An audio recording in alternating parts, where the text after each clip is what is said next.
everyone, welcome back to 5 Reasons Why You Can't Complete Your Planner. Today we are looking at part 3, You're a Perfectionist. So, we've already looked at practical planning and motivation, and today we are looking at the idea how being a perfectionist can hold you back in your planning. I am a perfectionist.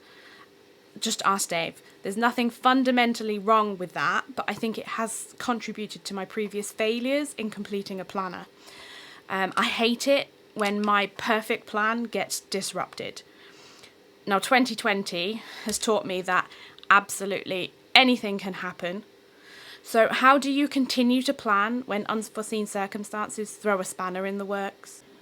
Okay, guys, so if you watched yesterday's video, you know that last week a spanner was thrown in my plan and nearly ruined the whole week. But I've devised a little plan to kind of be able to continue on. Okay, so for me, I've worked out that to continue planning, my planner needs to be aesthetically pleasing to me. So that's kind of one of the reasons why I use colours. I'm a bright person. I like colours and stickers. Stickers for me. Sometimes a sticker says, it's almost like an image is worth 1,000 words. Well, for me, it's like stickers as well. So I use a lot of stickers. I just like pretty. Yeah, I like pretty. So yeah, that's one thing for me, is if I can keep it pretty, I'm more likely to be like, oh, I want to do this next week, or I want to add these stickers. Another thing for me I've learned is not to plan too far ahead. And I made this mistake right at the beginning of the year. I got so excited. I started on like the first week of January, and due to the tiers that we were in, I knew that I was only going to go to the shop 3 days a week, and I put it in shop, and I thought, right, I'll do it for the whole month, shop. But as you see, it's not here because I had to put a piece of paper over the top of it because I had to keep crossing things out, and I don't like crossing things out. So I bodged it, and I just put some plain paper over the top so I could still utilise it, and I'm not seeing crossed out things. I don't like crossing things out. So I kind of got to the end of January and I thought, right, I'm not going to plan for the whole month of February. I'm not going to plan anything except the bins, because I know the bins are going to get collected every Wednesday, and they alternate between, yeah, that's the only thing I've decided. I'm just going to maybe on a Sunday evening sit and plan the week ahead as opposed to the month. Now that's something that I've learned. It's entirely up to you. You can try and see what works best for you, I suppose. It doesn't matter how you plan. So I've got a little printout that I do to do my plan. But sometimes I don't always do it like this. Sometimes I use an online planner that I can easily move stuff around. If I know that I've got a lot on but I don't really know where I want it, I can kind of move it around online, and then I'll utilise that information and then put it into my planner. But if you've got an old planner that you haven't completed, you could just kind of ignore the dates on it and use that to be able to plan out your week. So yeah, that works as well. But one of the key things for me is I created a key. I don't know if you can actually see that. Bring it up a little bit. I created a key. And it's simple. It's incredibly simple. So a simple box is a task or a plan. And you will see me I've utilised these like down the side, but also in my to-dos up the top here. And they could also effectively be used within your time blocks here. If anything, for whatever reason, you could utilise the key. So I've gone for task plan. So that's the beginning of it. I know it's a task. I know it's a plan. And once I complete it, I put a very simple tick in it. It's completed. It's done. I don't ever have to go back to it.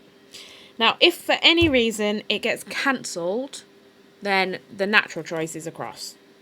But a cross in a little box like that is much more appealing to me than physically crossing something out. That really bugs me. But each to their own. Everybody has different views on these. Now, if I've got a task that actually has to get postponed, I will do like an arrow going forward because I know that it's being pushed forward. Really, again, really simple. And I've utilised this for the orders that I can't do anything with until that hardware arrives. And I've pushed them forward because I know it's going to happen after this week. And then if I've got absolutely no idea because I need other people to confirm or I just really don't know, I stick a question mark in it. It's really, really simple. But this key, and you might notice that this key is separate. Lots of people will find a blank page somewhere at the end of their book and they'll put a key in there. But then you'll find that you're constantly having to... I need to... Like, so say that was there. I'm going to do something with this, but I'm new to this key and I don't really know what I need to do, so I need to go and find the key. So unless you do some sort of bookmark or something, you've got it... Oh, Christ, I've lost it now already. So there it is. So that's why I put it on a separate piece of paper, which I keep in my little front pouch there, so I can whip it out and I know that, right, I need to do some things, so... And there it is. And then it doesn't get lost because it's in my little pocket at the front. So yeah, I really highly recommend a key. You're welcome to steal this key and use it if you wish. Yeah, so... Yeah, being a perfectionist. I am a perfectionist. I've already said I am. And I'm not ashamed of it because I think it, in some ways, for some things, it is a good thing. I work really, really hard to perfect everything that I do because I think that's the best way to do it. But also it can hold you back, and I think it has been holding me back. So I think the first thing to do is, if you are a perfectionist and you think it might have held you back with regards to planning, just own it. Own that you are a perfectionist. It's not a bad thing, but we can do things slightly differently to use it. You can use it. So you could, this is a very basic key, but you could imagine what you could do to perfect, like straight away, I just did a very rough boxes, but they're not straight. See there? They're not straight. I didn't do them with a ruler. I could do them with a ruler. Let's do it. Let's do them with a ruler. As a perfectionist, you could redo this key with a ruler. So you're creating something that's going to be useful to stop you feeling overwhelmed. But I'm not even entirely sure it's because I'm doing this at a funny angle. I'm not entirely sure this is perfect, but it's better than the other one.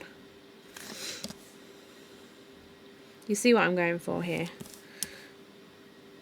Utilize that perfectionism. Utilize it. And say we've got a tick. Just take maybe that little bit of extra time and do... If you're going to be using it every day, then take that time to make it perfect so that it doesn't bug you. Because I know what it's like being a perfectionist. I will redo things. If I'm going to be looking at it every day, then maybe I do want to spend that little bit of extra time and do it properly. So yes, that's my advice for today. If you're a perfectionist, it's fine. It's perfectly good, and you don't have to not finish a journal because you're a perfectionist. There are ways to be able to help handle things. So that's it for today, guys. Tomorrow, again, I'm not going to tell you what we're talking about. You're going to have to pop by to see what it is. And I really hope that this is helping you. And once again, any questions, pop them below and I'll get back to you. Thanks, guys. Thank you so much for watching that video. If you have any questions, please do leave them below and we'll get back to you. If you found it useful and would like to further support us, please do hit like and subscribe. Thanks, guys.